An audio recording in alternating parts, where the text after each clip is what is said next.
Hello and welcome to Insights from Autistic. I'm Arman Khodaei, and today we're joined by our co-host Rihanna Ruffles. Today's episode is about detachment from emotions, and our co-host Rihanna cannot detach herself from emotions, especially related to food matters. Isn't that right, Rihanna? That's a yes. If you put food in front of her, she gets very emotional. It is like the greatest thing ever in the world to her. Alright, so moving on. We'll get a little bit more serious. So detachment from emotions. Ever since I was a little kid, and I was much better at this as a kid, and I seem to have grown out of it, but I can still do it really well today even.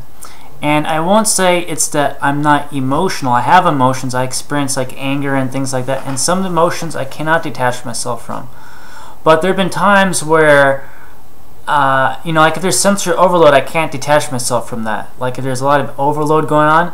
But if like say something happens and it makes me upset, or it could make me upset, like I could choose in that moment to like turn off my emotions. It's actually easier to turn off my emotions. I want to say turn off is not appropriate, but it'd be easier to like detach myself from the emotions. Like if it's like a positive event, like in the 3rd grade, there was a laughing contest, and all the kids were, the last kid standing to not laugh won. So other kids were making funny jokes, and they were funny to me, but I was able to turn off that aspect, the emotional aspect. Or actually, it wasn't turn off, it's more like I detach myself from myself is what it's like. So I'm not turning off, but I'm detaching myself from myself.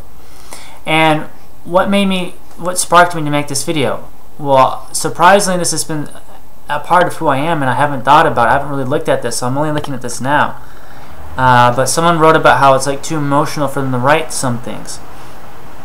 And for me, like writing, it's more like I see what happened. I even see the emotions associated with it. But it's like I'm watching it. I'm like watching the emotions that I experienced at the time. I'm watching it like from afar, like on a TV sort of. I mean, I don't see it like on a TV, but I'm detached, like one is detached from a TV, you know. So that is what's going on there.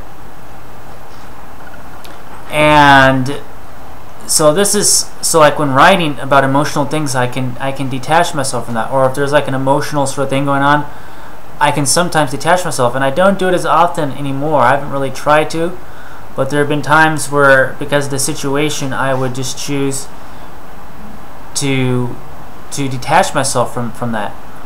Or sometimes if I know I'm not, sometimes I might have like emotions that are inappropriate to the situation. I've now learned that these situations are inappropriate to have these emotions. So for that situation, if I know my emotions are inappropriate, I'll detach myself to try to make myself fit better with the circumstances going on. Like at a funeral, if I'm really happy, which is a possibility, I know I could be very happy while everyone else is sad, I'll just detach myself from that. And it's more like I'm there, but it's more like I'm observing myself. I'm not like physically observing myself, but it's like I'm like my mind's split into 2 parts, and there's a part that's just watching the other part of me, and this higher part of me is controlling me. So I don't know if this is something common in autism, or if that's just me, or if other people can do that or can't do that. But this is something that I've been able to do as a kid. So I just wanted to share that. So I thank you for watching, and the very food emotional dog Rihanna Ruffles says goodbye to, and I wish everyone an awesome day of awesomeness. Alright, Rihanna, wish them an awesome day of awesomeness. Alright, she's wishing you an awesome day of awesomeness. Right, take care, bye.